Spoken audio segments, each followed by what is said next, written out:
Welcome to Undressing Intimacy, where we cut through the bullshit Ricky, so we can get naked. you can't say that. Why not? How would you say it then? Well, maybe more like, welcome to Undressing Intimacy, where we undress emotionally so we can undress physically. That's exactly what I said. Not sure what the problem is.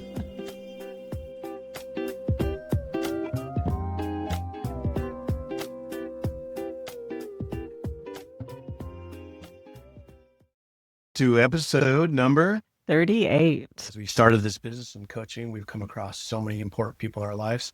And today we're so excited because we have two of the very most important people that we've come across in this journey that has helped us out, and we'd love to pick their brains. And we're so glad they decided to come on the podcast with us. Do you want to introduce them for us, Amy? Yes, absolutely. Because I adore these two people.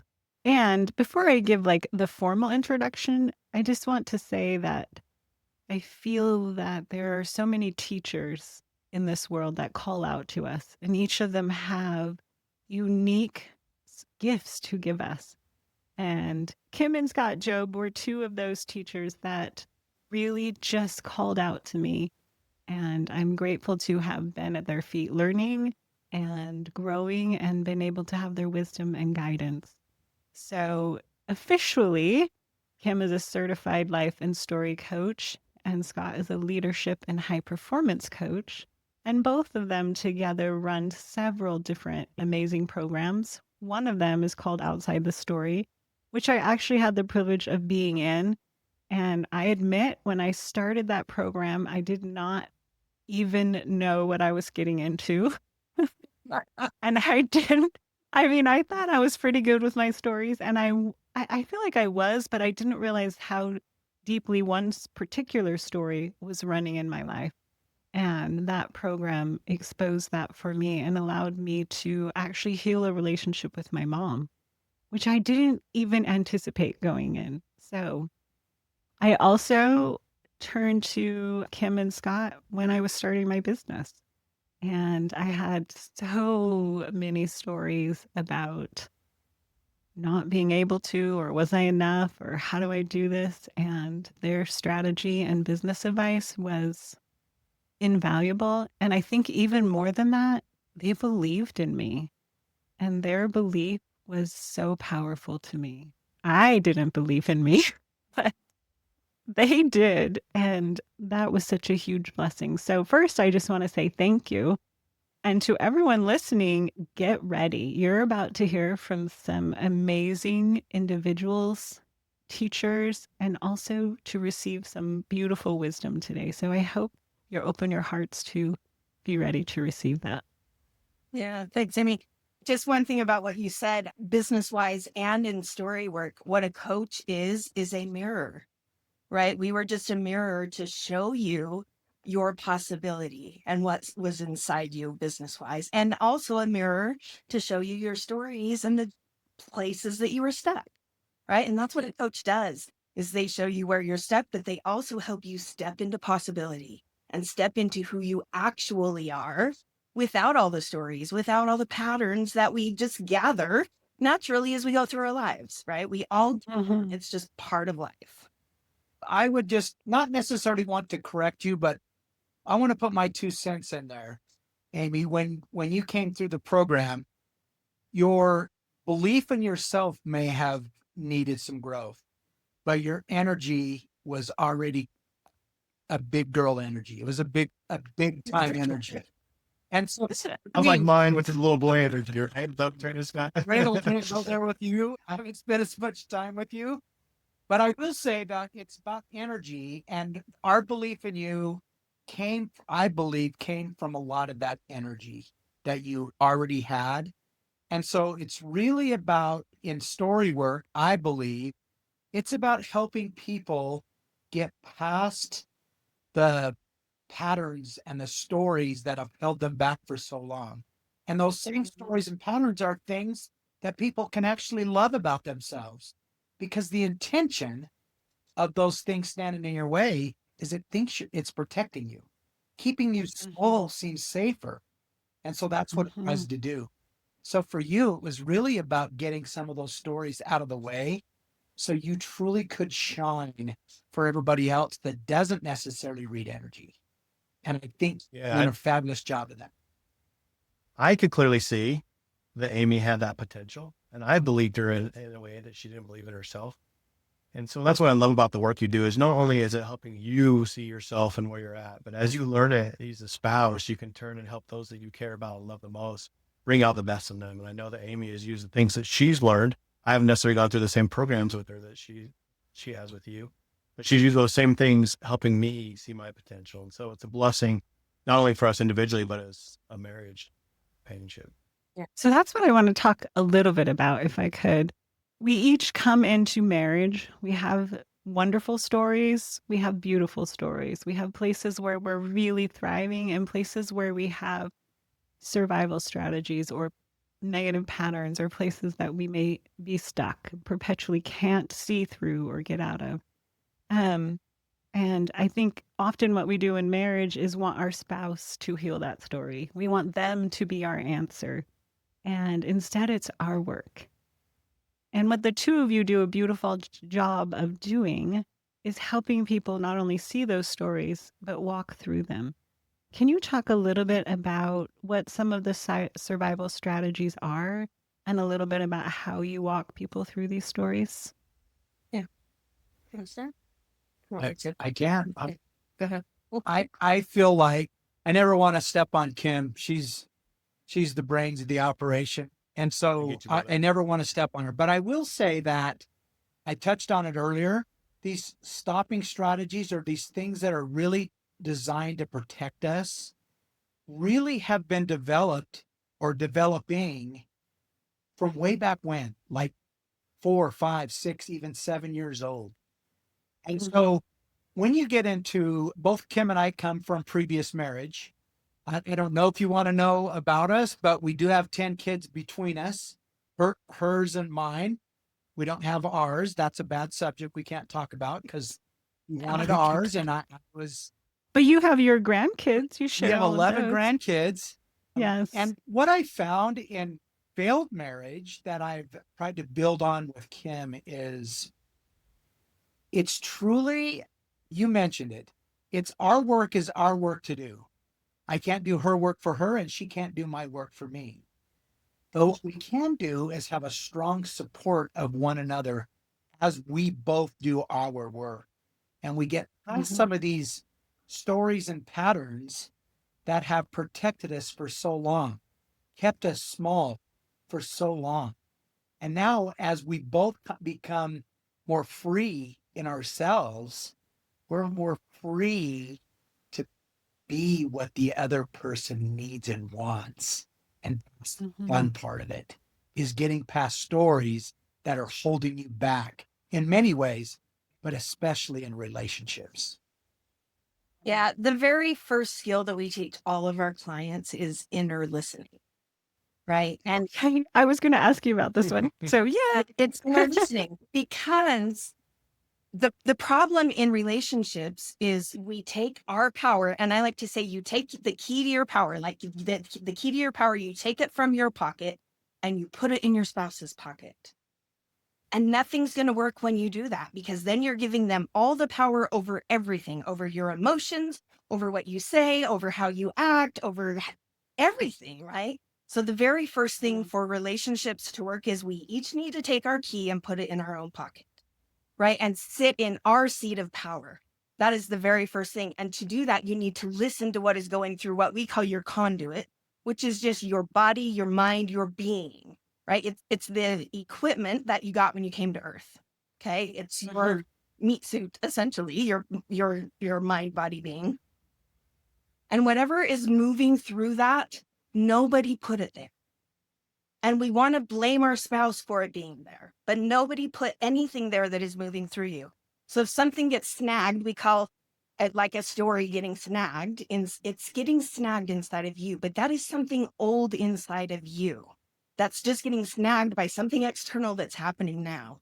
But that's not your spouse's responsibility to do anything about. They don't need to change their behavior. They don't need to do anything. You need to go back go inside of you and rescue that part of you that got snagged.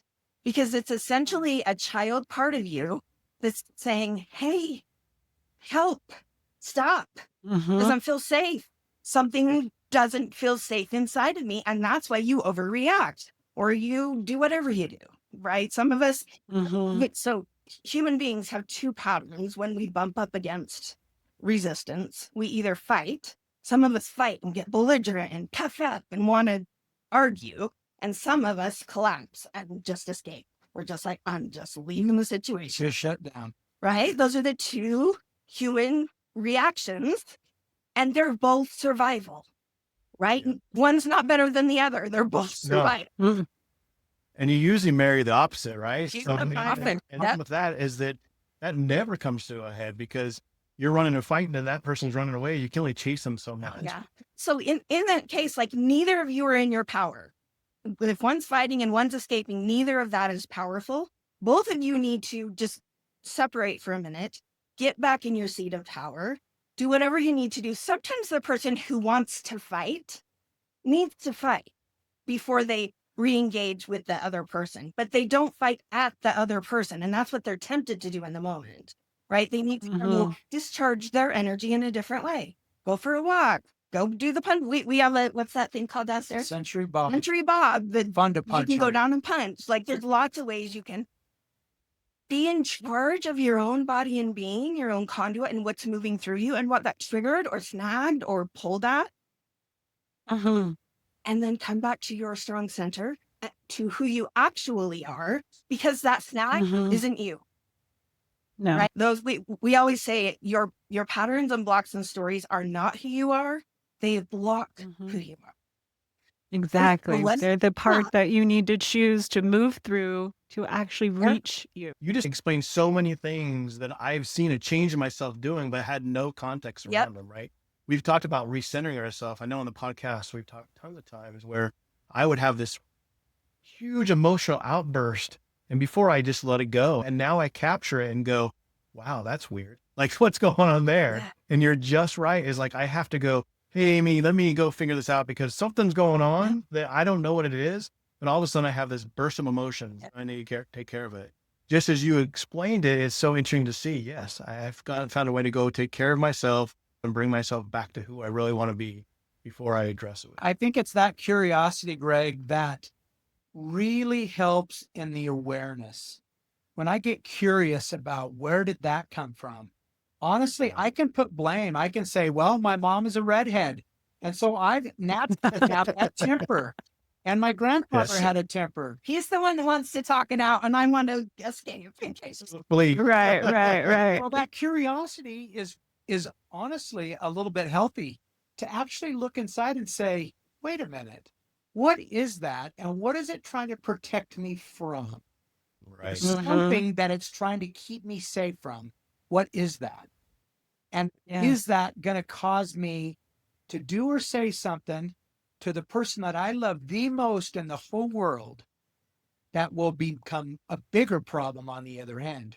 Or can I be enough aware of it to sit in some acceptance before I go into action, right? I can accept that, okay, this is how I got to where I am today, but that doesn't mean that I have to continue down that road tomorrow or today. So I love your curiosity. We believe wholeheartedly in curiosity. And I also think we often tend to marry the person inadvertently who is our mirror or who exposes those places where we're stuck, or some people call it your childhood wounds, however you want to label it. This beautiful pattern is we marry someone who brings that out in us. And so each time we have this opportunity not to change them, but to address what's within us. Totally. Yeah, often it's what we did or didn't get from our parents that we wish we would have. Either we're looking for what we did get from our parents, right? And we're now expecting our spouse to step in and also give us that. Or we're still mad about what we didn't get from our parents, and we're also expecting our spouse to step in and fill that, right?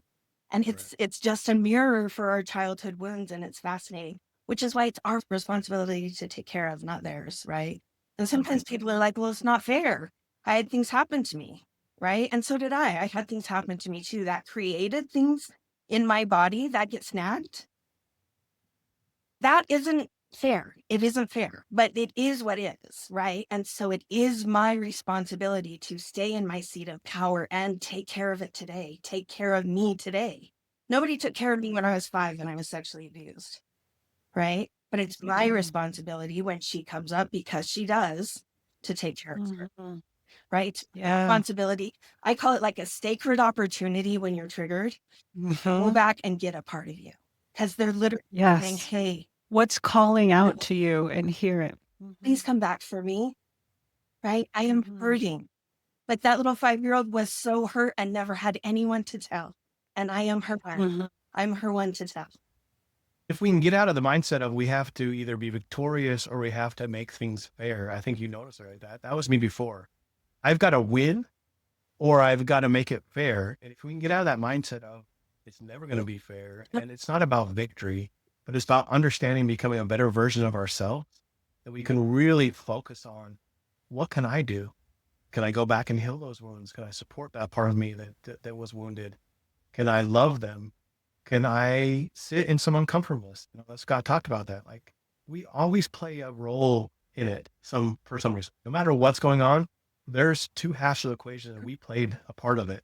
And taking ownership of that part of it and understanding it makes it so much easier. For me, I was out trying to fight and be victorious. And when I stopped doing that and was able to look more inside of myself, it opened up all the potential of the things I really wanted and couldn't get because I was going about it in such a stupid way. We create our own suffering in that way, right? Yep. Like we fight what is.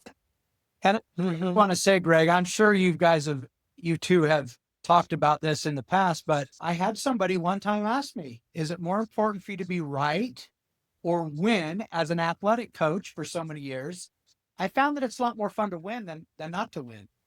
But is it more important for me to be right or win? Or is it more important for me to be happy? And so if I'm happy, I found that that's where I get the victory. Right. Redefining what victory is. And so what victory really is her being happy, being patient while she works through her stuff, and her being patient. If I'm patient with her, she's much more willing to be patient with me as I work through my issues. That's a win.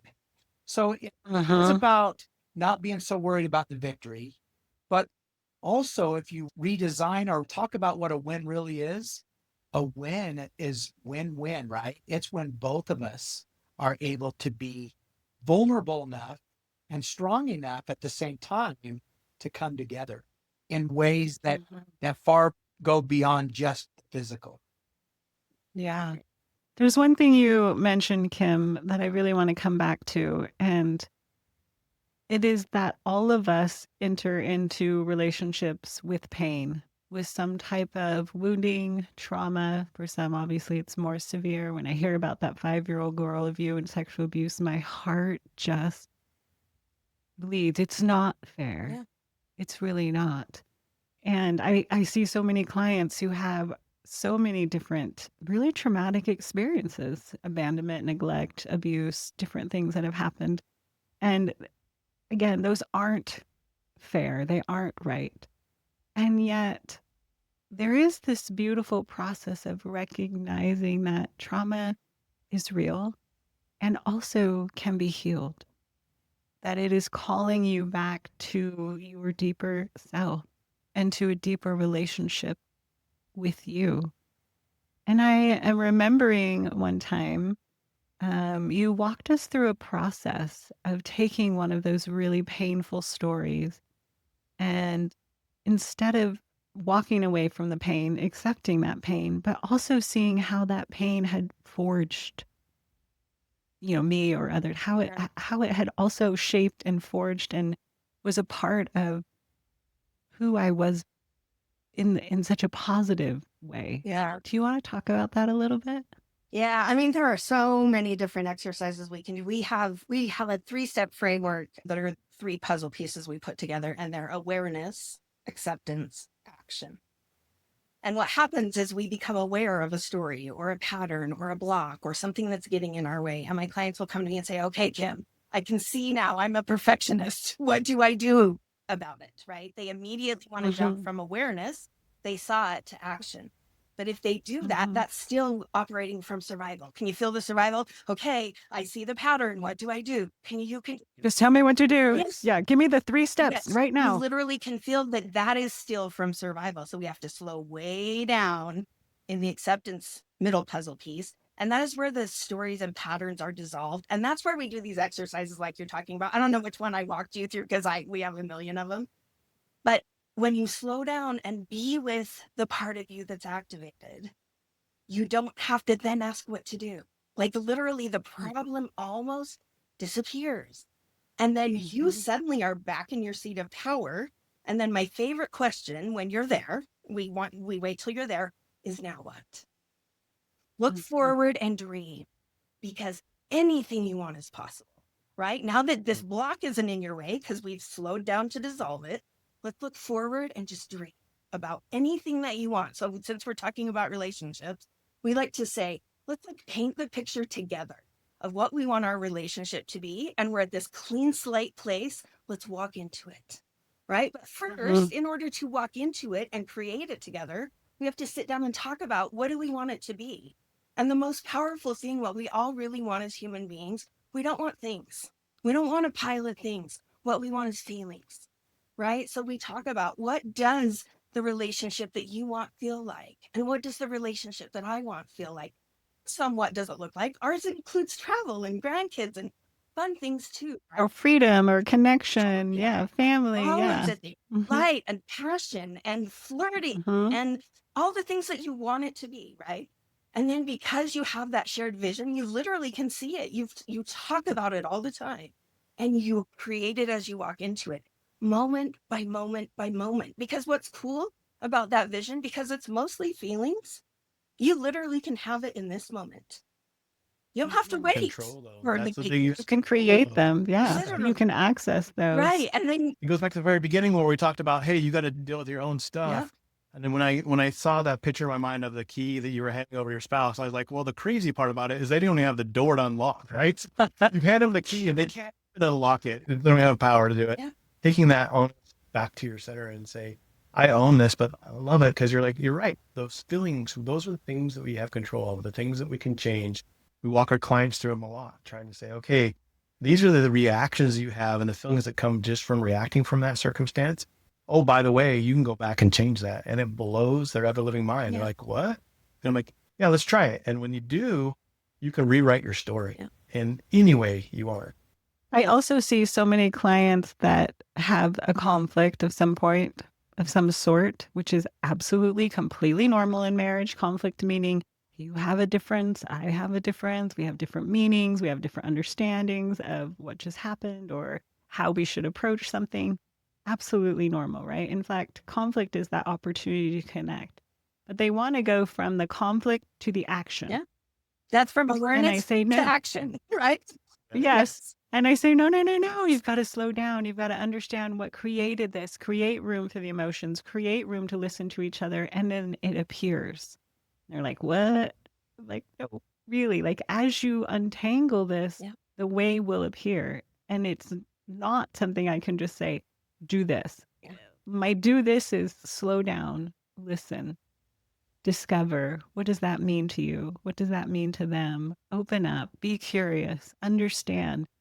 That's the context that allows you to then Because otherwise all it is a Band-Aid and then they'll circle back around to the same pattern, right? They'll behave their way out of it for a minute, but then they'll circle back around it. But that behavior will fall apart Yes. because it doesn't have a foundation to help it stick. For them to know and understand and actually see why. Yeah, awareness alone starts the healing. I always equate it to when you get a cut on your hand. The cut is actually the very first step of the healing process, right? Your body from that cut starts healing. It knows what to do. And awareness is the same in our mind and body being.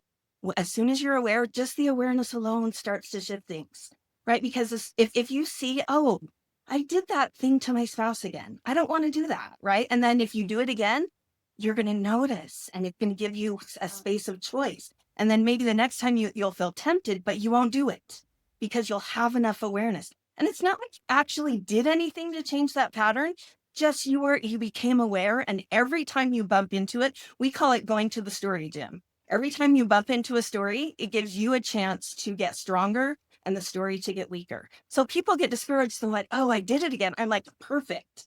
Now you're stronger and Yes. it's weaker, right? Yes. Yes. Every time that it happens.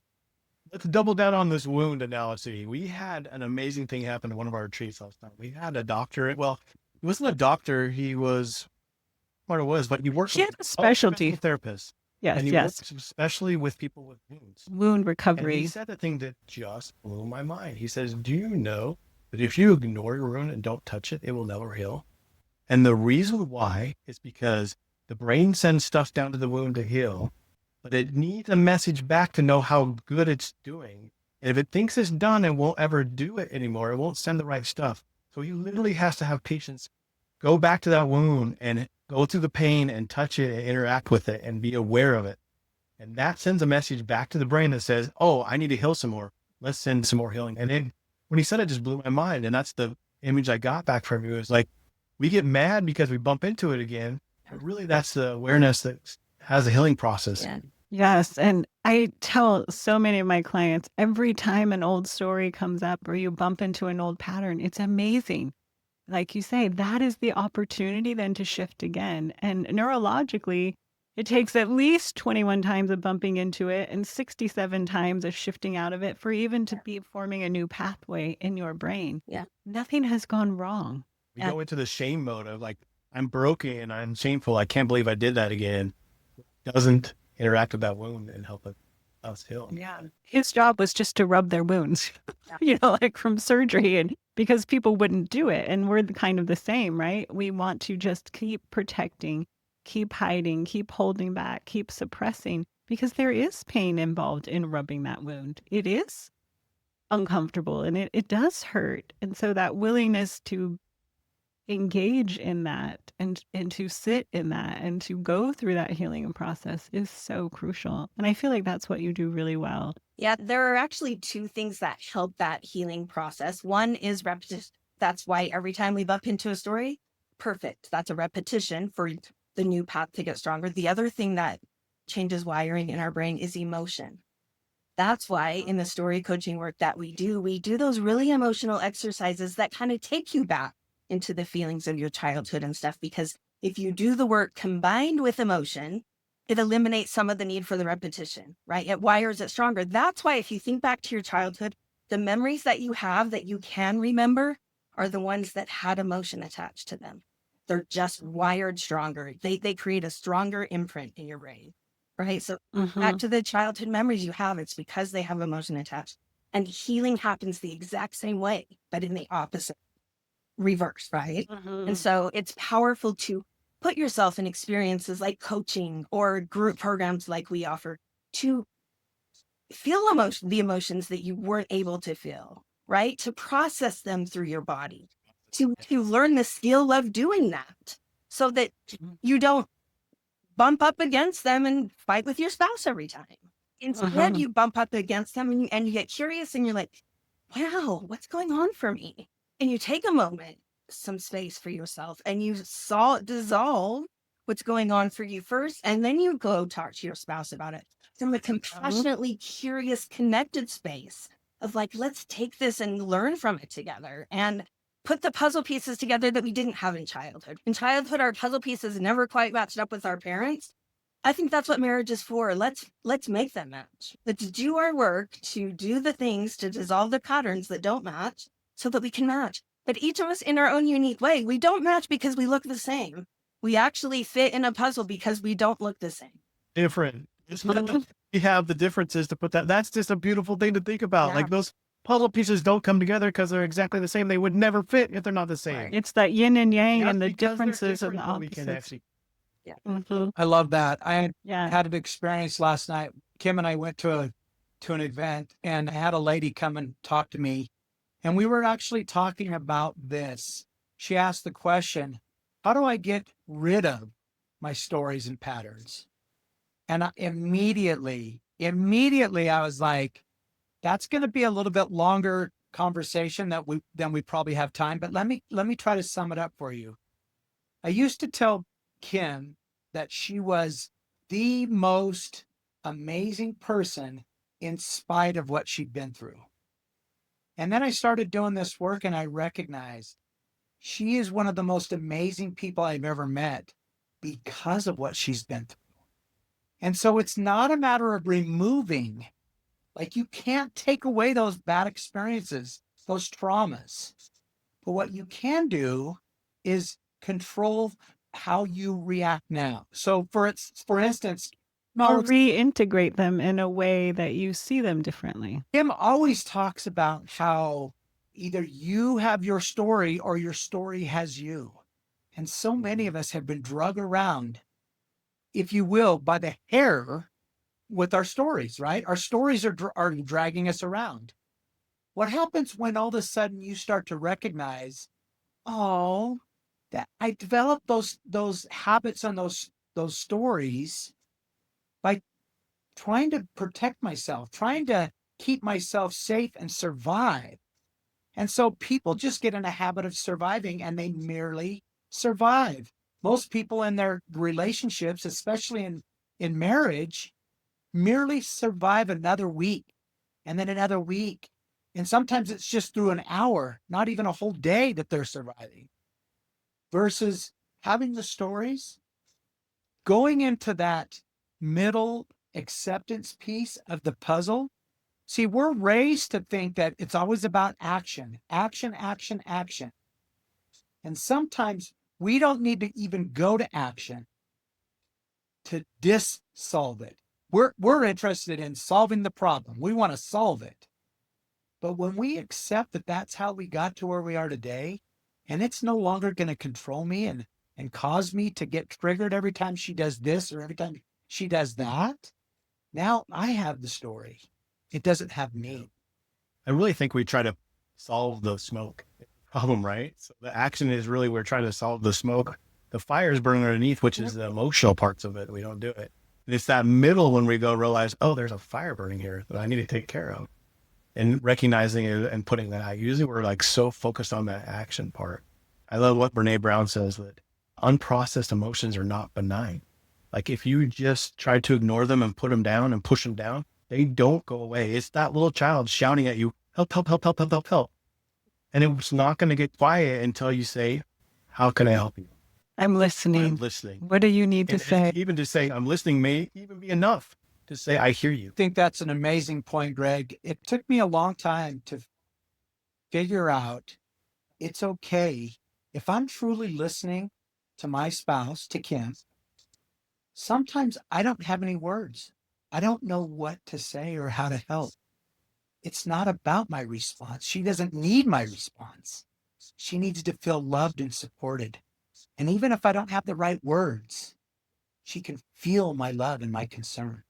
So I wanted to say the right thing. I wanted to come in with my cape in the air, flying in the air, and save the day, right? Rescue her. Yes. don't And fix need it to do and that. solve it and rescue. I Yes. don't need to do that anymore. I just need to listen, truly listen. I thought I was a great communicator because I'm a talker. I'm an extrovert. I get energy from being in a group. But what I'm finding is that the real part of communication is the listening. And it's not just listening with our ears, it's listening with our hearts. When Kim was talking about the conduit, my conduit is wide open and the energy can freely flow back and forth. And so it's not really what my brain says, it's what my heart is feeling. That sometimes you don't have to put words to it. It's truly about loving and caring about one another. Mhm. And that is very deeply felt and received. You're right. It's not about a word or an action. You can't box it in or define it or say, if you do this, this is loving. It really is being in that genuine heart space of caring and in being invested and loving and having concern. And it's not about perfect words. It's true presence. Mhm. Present Yes. sometimes has words and often doesn't. And that's what we talk about intimacy being, whether we're talking about emotional or mental or even sexual. It is like, it is about presence. Bring you. Yeah. The action. Not perfection, not flawlessness, not some idealized version that you think you should be. Bring you as you are. Yeah. Bring that. Bring That real. presence is what, yes, bring you. That's what allows there to be not only connection with you, which has to be first in order to connect with someone else. Your presence with you has to exist first. Then that can also open up to the other. You mentioned something. You're dropping all of these things that I'm like, how do I pick up all these things? You mentioned something, Kim, just talking about different parts and listening to those parts, whether they're childhood parts or other parts. And this stems from Dr. Richard Schwartz and his family systems and parts work. Do you want to speak to a little bit of how you found that to be helpful or how you integrate that? Yeah, it down to, we teach just 3 different parts. You have wounded child parts, you have protective teen parts, and then you have your resourced adult, which is you today in all your powerful self, right?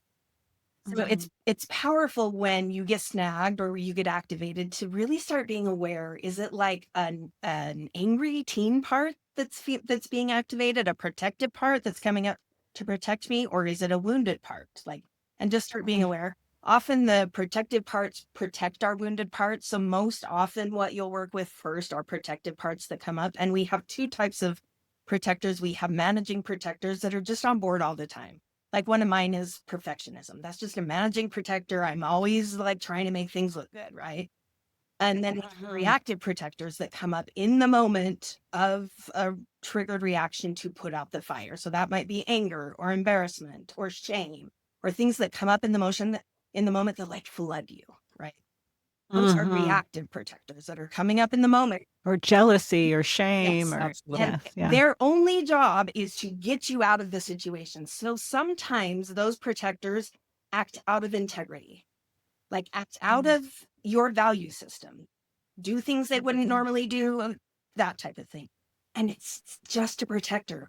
But people take that on and think that's them who acted out of their value system, right? Because they're whatever. But it's literally just a protector. So it's really, really valuable to just, this is a whole week that we teach in our program. Yes. But it's Yes. valuable to start noticing in the moments that you get snagged, just like even if you give it a name. For me, I have an over managing protector that wants to always list through all the things to make sure I'm prepared. And I just call her my over manager. And I have a kind of rebellious protector that puffs up when I feel like I'm not being heard, right? And so I use her.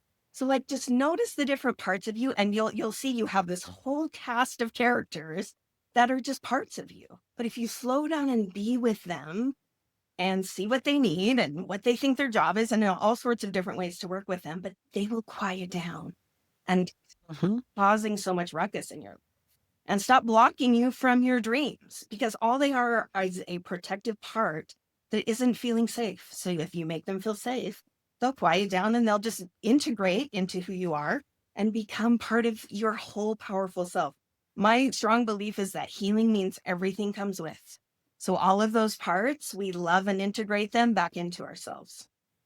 And they become productive. They go from their unproductive sense to their productive, right? They were meant to protect you. They were doing it in a destructive way, and now it will be a productive. Yeah. How amazing is that? I have never heard it put that way, but how amazing is that? Because people think healing is to get rid of and to cut out. But you're saying no. Yeah. It's to integrate in and bring with and know bring it's it all part with of you, but you are in control as a grown adult and you have your emotions. Yes, I see you. I know why you're there. Come with me. And that's something you can do, because you can never, if you try to reject it and say, you're not coming with me, they're just going to scream louder. Like that 2-year-old on the other side of the bathroom door when you're needs to be heard. You gotta take care of me. They need to know you, and I'm the adult, and I've got us now. I'm resourced now. Yes. Yeah. I can protect you. I can hear you, and you are now safe. How cool is that? I want to add one, and that is, it's truly the way we're wired that when that happens, when we act outside of our integrity, we get angry, we get frustrated, we get sad. There is no place for shame or guilt. It is natural. It is how you're wired to protect yourself. You don't need to feel shame. You'll start to feel that way, but just remind yourself. Coach says you don't need to feel shame. You can actually love that part of you because bless his heart or bless her heart, she has my best interest at heart. She's trying to protect me, right? There's no shame or guilt. It's like, okay, I see you. You want to be seen. I see you, but I'm not going to feel bad. I'm not going to feel shame because you really mean the best. You mean to keep me safe. And in that, all of our parts get a voice and all of our parts get love. And you even say thank you. Yeah. Thank you for trying to protect me. I appreciate what you've done. I hear you. That's right. Yeah. Shame means I'm broken. I'm not broken. No. The situation you're in might be difficult, but as a human being, you're not broken. You're human. I agree. Which I think takes us back to what Amy had said previous. She didn't have all the belief in herself that Kim and I had in her. We could feel her energies. We knew it was there. It was never broken from the beginning, but it might have felt broken. It might have felt like it wasn't strong. It just had a few layers of protection. That's all it was. Yeah. It's More than a few. Baddest I had 20 parts on that protection. That just makes you human. yeah. And we're all human. And it was really like, if you succeed, there's danger in that. You will ruin your family. You will put your family at risk. And so when you're looking at succeeding or putting your family at risk, it was like, no. Yep.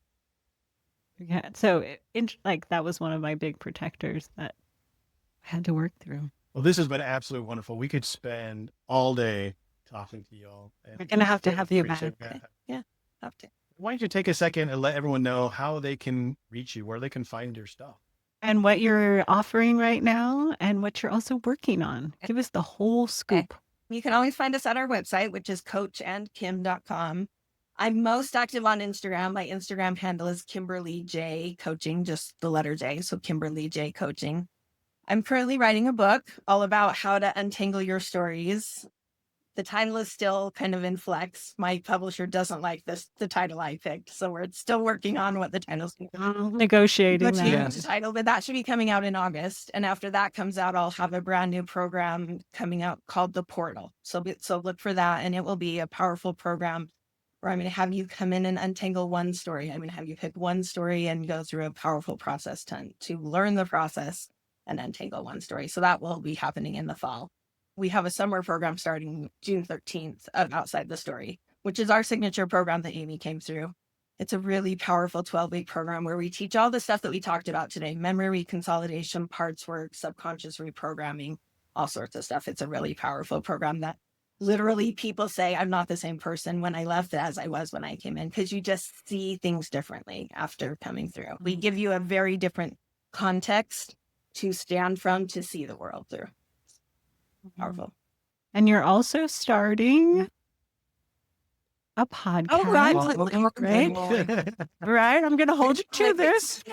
Yes, We set it out in the universe now. It's going to happen. we are starting a podcast. It's called Living Outside Your Story. So it's all about story work, inner childhood, reprogramming, all sorts of fun stuff like that. And that will be coming out this summer too. So we don't have a specific launch We've date yet. put off the date because of so much stuff going on in our lives, but Yeah. it is coming. Well, we highly recommend it. Like we've told all of our friends that are out there, I think this has been highly therapeutic for ourselves, and we enjoy doing it. So we're grateful for our listeners. Please come join us on langfordlifecoaching.com. We have lots of resources up there. We also have a little button on every screen for a reason. What is that button, babe? Free consult. Yeah, and join a free consult. We'd love you.